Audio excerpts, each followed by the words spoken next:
আপনার ডিটেলস বলেন, ডিটেলস বলেন। বয়স তো আমি পরে নিশান এক্সটাইল 2016 ফুয়েল মিটার রিপ্লেস। এটা ডুয়েল মিটার থাকে, এটার ডুয়েল মিটার অ্যাডজাস্ট করা হচ্ছে এবং মিটার চেঞ্জ করা হচ্ছে। অনেকের ফুয়েল মিটারে সমস্যা থাকে, ফুয়েলের যদি রিডিং ঠিক মতো না দেখায় তাহলে এটা কিন্তু দুইটা মিটার থাকে।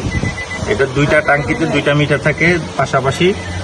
এটা আপনার চেক করে দেখতে হয় দুইটার মধ্যে কোনটা খারাপ হয়েছে। এটার কমিউনিকেশন যদি অ্যাকুরেট না থাকে, একটা কম একটা বেশি, তাহলে ঠিক মতো রিডিং দেখাবে না তেলের মিটারে।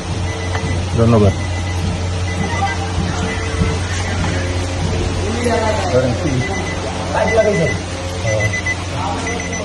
আসতে